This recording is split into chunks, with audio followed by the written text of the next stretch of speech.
Hello students, M&C education welcomes you all. M&C education में आप सबों का बहुत बहुत स्वागत।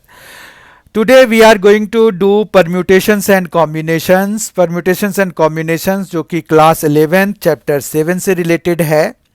तो हम जो है परम्यूटेशंस और कॉम्बिनेशंस आज देखने वाले हैं आज के इस सेशन में, आज की इस क्लास में। तो लेट अस सी कि इनके मीनिंग क्या क्या हैं। यहाँ पर देखिए आपके पास दो वर्ड्स हैं, परम्यूटेशन है और कॉम्बिनेशन है। तो परम्यूटेशन का मतलब क्या होता है वो हम देख लेते हैं पहले। तो परम्यूटेशन का मतलब होता है अरेंजमेंट, ठीक है। तो ये इसमें हमें क्या देखना है कि अगर मान रखिए कि आपके पास कुछ ऑब्जेक्ट्स दिए हुए हैं, डिस्टिंक्ट हों या सेम सिमिलर भी हो सकते हैं उनमें, या मिले जुले हो सकते हैं, तो आप उनको कितने तरीके से अरेंज कर सकते हो। तो इस चीज़ को देखने के लिए हमने ये परम्यूटेशंस देखना होगा, ठीक है। जबकि कॉम्बिनेशन का मतलब जो है वो है सिलेक्शन, ठीक है। कॉम्बिनेशन का मतलब है सिलेक्शन। तो जब भी हमें सिलेक्शन की बात आएगी तो उसमें जो है हमें वो देखना होगा कि कॉम्बिनेशन लगाना है, ठीक है। अब यहाँ अरेंजमेंट में जो है डिटैचमेंट नहीं होता है, मतलब हम चीज़ों को अलग नहीं करते। हम जो है उन्हीं में से ऑब्जेक्ट को इधर से उधर प्लेस कर लेते हैं, मतलब पैटर्न चेंज कर देते हैं, अरेंजमेंट चेंज कर देते हैं, इसीलिए इनका नाम अरेंजमेंट है।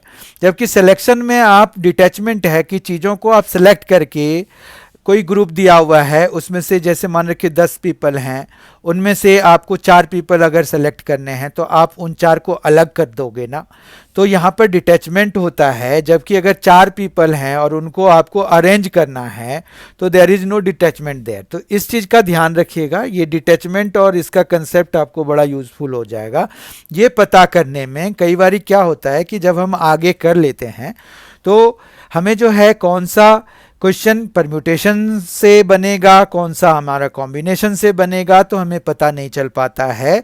तो उसके लिए हमें इस चीज़ की जानकारी होनी चाहिए कि हम परम्यूटेशन किन चीज़ों पे लगा सकते हैं, कॉम्बिनेशन हम किन चीज़ों पे लगा सकते हैं। तो बी क्लियर कि परम्यूटेशंस जो है अरेंजमेंट के लिए लगेगा, कॉम्बिनेशन हमारा सिलेक्शन के लिए लगेगा, ठीक है।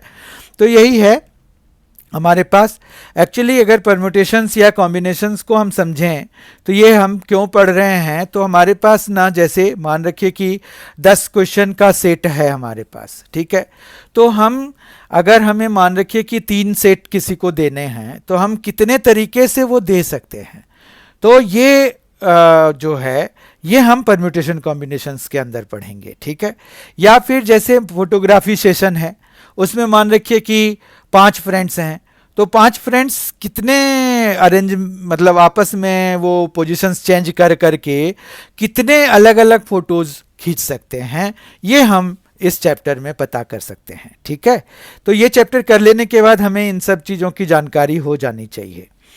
हमारे पास यहाँ पर फिर इंट्रोडक्शन तो हो गया कि भाई क्या है ये, actually what is all this about. Fundamental principle of counting is, what is fundamental principle of counting, what is fundamental principle of counting. तो उसमें क्या है कि आप एक, let us take an example. मान रखिए कि आपके पास ए, बी और सी 3 प्लेसेस हैं, ये 3 प्लेसेस हैं, ठीक है। तो ये 3 प्लेसेस हैं। अब मोड्स ऑफ ट्रांसपोर्ट की बात करते हैं। मान रखिए कि ए से बी तक हमें जाने के लिए सिर्फ 2 ही मोड्स ऑफ ट्रांसपोर्ट हैं। अब वो 2 ट्रांसपोर्ट आप जैसे भी कंसीडर कर लीजिए, चाहे जैसे आप ये कंसीडर कर लीजिए कि रोडवेज है और रेलवेज हैं। जबकि यहाँ से बी से सी जाने के लिए आपके पास 4 ऑप्शंस हैं। क्या क्या हैं? रोडवेज, रेलवेज और एयरवेज और वाटरवेज, ये सारे हैं अवेलेबल। तो कोई भी बंदा, कोई भी आदमी, कोई भी इंसान अगर ए से सी तक जाना चाहता है तो वो कितने तरीके से जा सकता है। अब देखिए यहाँ पर कितना वेज है, 2 वेज है, और यहाँ पर 4 वेज है। तो ए से सी तक जाने में उसके पास टोटल कितने वेज हो जाएंगे? टोटल नंबर ऑफ वेज जो होगा वो 8 हो जाएंगे। ठीक है, क्या हो जाएगा? Total number of ways is equal to 2 into 4 यानी कि 8। तो 8 वेज हो जाएंगे। समझ में आ गई होगी बात। एक्चुअली ये कैसे हुआ कि देखिए यहाँ पर जैसे ए से बी में है तो हम इसको AB1 लिख सकते हैं, और यहाँ पर BC1, BC2, BC3 और BC4 इस तरह से लिख सकते हैं। तो अगर आप देखें तो AB1 के साथ में BC1 एक ग्रुप बन जाएगा, AB1 के साथ में BC1, ये एक तरीका हुआ किसी का A से C तक पहुंचने के लिए। ठीक है, इसी तरह से AB1 के साथ में ही BC2 भी हो जाएगा। समझ रहे हैं बात को?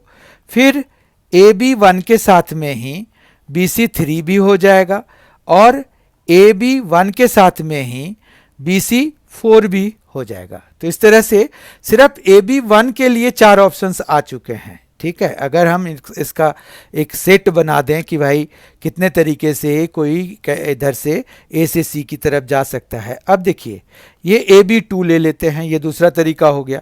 अब AB2 के साथ में भी BC1 आएगा।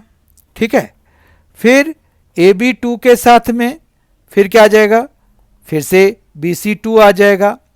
फिर AB2 के साथ में BC3 आ जाएगा, और फिर AB2 के साथ में ही BC4 आ जाएगा। बोलिए, तो इस तरह से टोटल कितने हो गए? देखिए आप काउंट करके, ये जो है टोटल 8 है।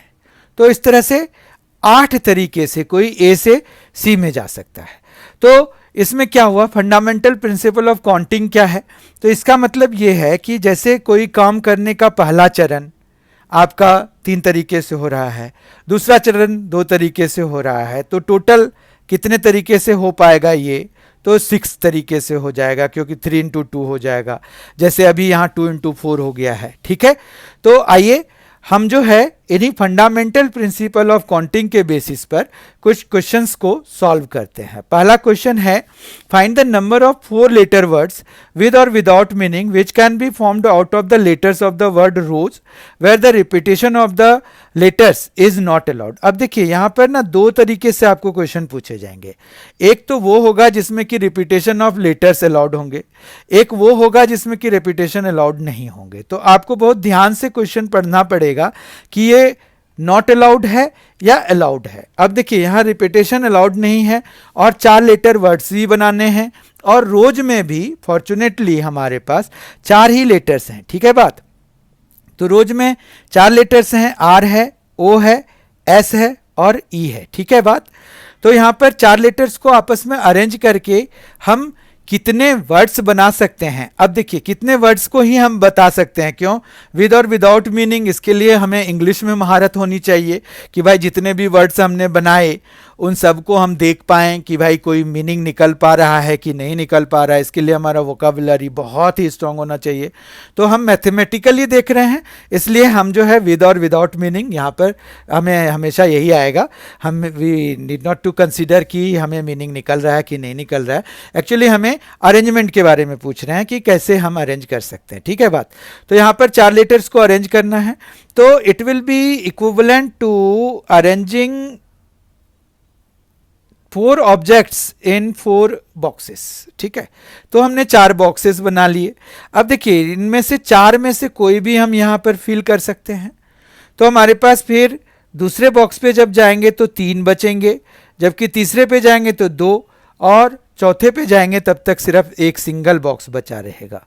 और फंडामेंटल प्रिंसिपल ऑफ काउंटिंग से ही हम इनको मल्टीप्लाई कर पा रहे हैं। ठीक है, तो ये आ जाएगा 4 3 ज़ा 12, 2 ज़ा 24।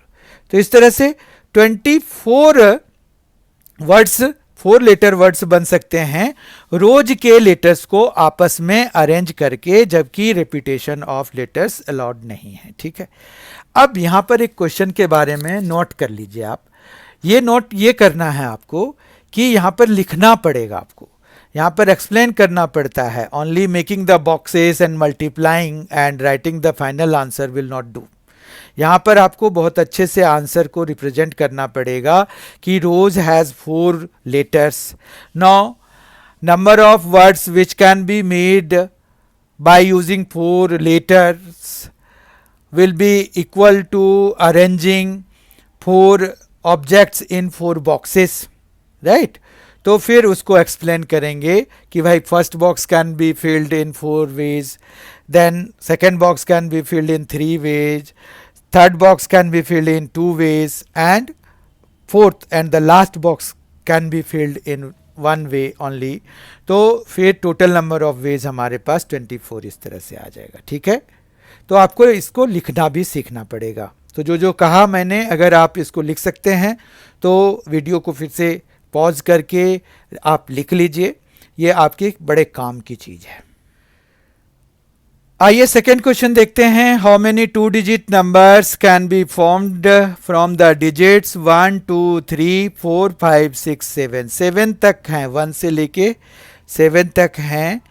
कितने 2 डिजिट नंबर्स बनाए जा सकते हैं if the digits can be repeated. Repeated मतलब डिजिट्स को हम रिपीट कर सकते हैं. ठीक है, तो 2 डिजिट नंबर बनाए जा सकते हैं. कितने बनाए जा सकते हैं, तो उसके लिए 2 बॉक्सेस बना लीजिए. अब देखिए, पहले बॉक्स को आप 7 तरीके से भरेंगे क्योंकि 1 से 7 तक में से कोई भी आएगा. दूसरा वाला भी आपका 7 से भरा जा सकता है क्योंकि यहाँ पर ऐसा नहीं है कि रिपीट नहीं कर सकते. तो मतलब जैसे 1 1 2 2 3 3 4 4 5 5 6 6 7 7 वाले भी जो नंबर्स बनेंगे 2 डिजिट नंबर्स, तो वो भी काउंटेड हैं. ठीक है, अब देखिए हमने सीधा सीधा 7 इंटू 7 कर दिया. चूंकि यहाँ पर 0 नहीं था, अगर 0 होता तो हमें थोड़ा और कंसीडर करना होता कि भाई यूनिट्स प्लेस, टेंस प्लेस पे, यूनिट्स प्लेस तो कुछ भी हो सकता है, टेंस प्लेस पे जो है हमारा 0 नहीं होना चाहिए. अगर टेंस प्लेस पे 0 हो गया तो यानी कि वो 2 डिजिट नंबर्स नहीं, वो सिंगल डिजिट नंबर में कन्वर्ट हो जाएगा. राइट, तो अभी तो फिलहाल ऐसी कोई दिक्कत नहीं है क्योंकि 0 is not there and there are 7 digits, 7 numbers given there. तो उनमें से हम 2 डिजिट नंबर्स अगर हम बनाना चाहते हैं तो 7 इंटू 7 मतलब in total there will be 49 such numbers will be there, 2 digit numbers will be there. How many of these numbers are, second part है इस क्वेश्चन का, how many of these numbers are even, इनमें से कितने even है. अब देखिए यहाँ कंडीशन जो लग जाता है ना, तो कंडीशन वाले बॉक्स को हमें पहले फिल करना होता है. मतलब क्या हुआ कि इस वाले बॉक्स को पहले फिल करना पड़ेगा. क्यों? कंडीशन ये है कि इवन होना चाहिए. इवन होने के लिए क्या कंडीशन है कि भाई यूनिट्स प्लेस पे जो है हमारे पास या तो 2 आए या 4 आए या 6 आए. ठीक है ना, यही 3 आ सकते हैं तभी ये इवन नंबर बनेगा. तो मतलब हम इसको कितने तरीके से भर सकते हैं, 3 वेज में भर सकते हैं. राइट ना, इस बॉक्स को हम 3 वेज में भर सकते हैं. जबकि रिपीटेशन अलाउड है तो इसका मतलब है कि even if we have used one of them, मतलब 2 4 6 में से एक कोई यूज कर चुके हैं, फिर भी हम दोबारा उसको यूज कर सकते हैं टेंस प्लेस पे. तो इन टोटल हमारे पास जो है यहाँ पर 7 बचे रहेंगे, तो हम इसको 7 वेज में भर सकते हैं. ठीक है, ये सारा आपको वर्ड्स में एक्सप्लेन भी करना पड़ेगा. तो टोटल जो इवन नंबर होंगे, total number of even numbers,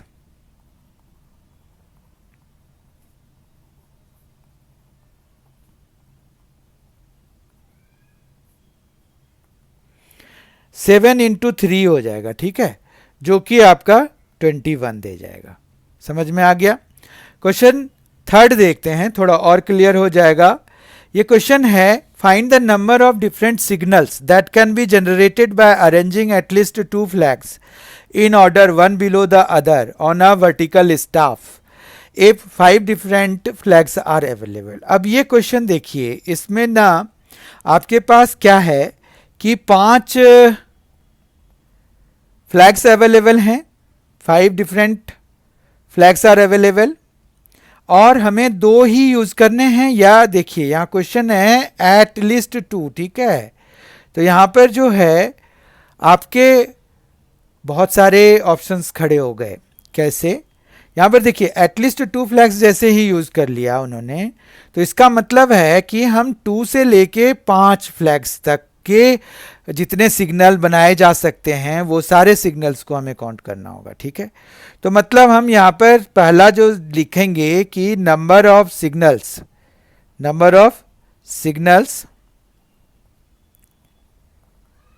that can be generated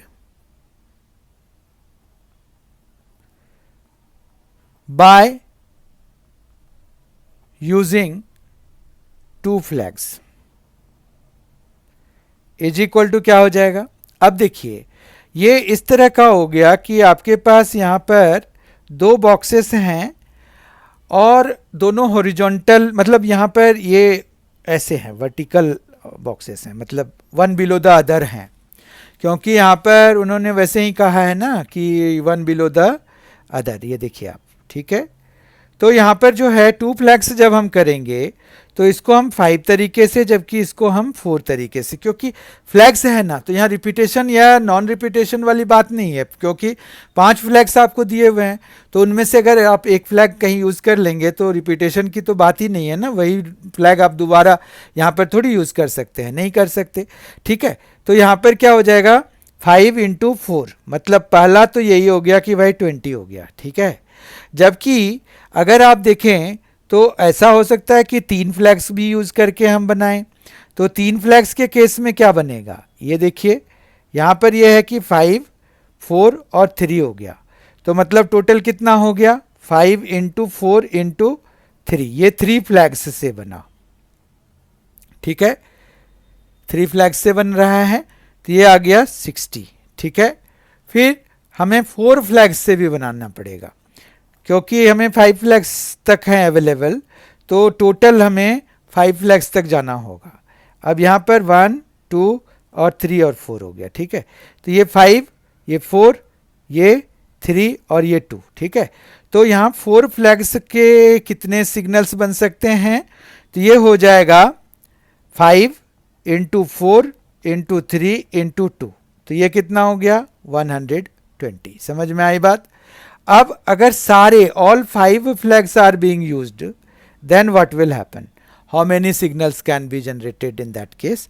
तो ये देखिए यहाँ पर अगर हमने पांचों के पांचों यूज कर लिए, ठीक है, तो ये देखिए 5 फ्लैग्स हो गए, इसको हम 5 तरीके से, इसको 4, इसको 3, इसको 2 और इसको 1 तरीके से हम भर सकते हैं। तो ऑल 5 फ्लैग्स आर यूज्ड, तो इसमें क्या हो जाएगा 5, 4, 3, 2 और 1, ठीक है। तो टोटली यूज हो गए 1, 2, 3, 4, 5 हो गए, लेकिन ये फिर भी 120 ही रहेगा। समझ में आ रही है बात। तो यहाँ पर 120 हो गया। अब जो है हमें इनको ऐड करना पड़ेगा कि भाई दो फ्लैग्स को यूज करके जितने बने थे, 3 को यूज करके जितने बने थे, 4 और 5 को यूज करके जितने बने थे, तो टोटल नंबर ऑफ सिग्नल्स जो है वो कितने हो जाएंगे। तो total number of signals will be equal to 20 plus 60 plus 120 plus 120, ठीक है। तो इस तरह से ये देखिए 320 हो गया, ठीक है। तो टोटल 320 सिग्नल्स जो है जनरेट किए जा सकते हैं 5 डिफरेंट फ्लैग्स को यूज करके, अगर एटलीस्ट 2 फ्लैग्स उसमें यूज करने हैं, उनमें से 5 फ्लैग्स में से एटलीस्ट 2 फ्लैग्स अगर यूज करने हैं, तो हमें इन टोटल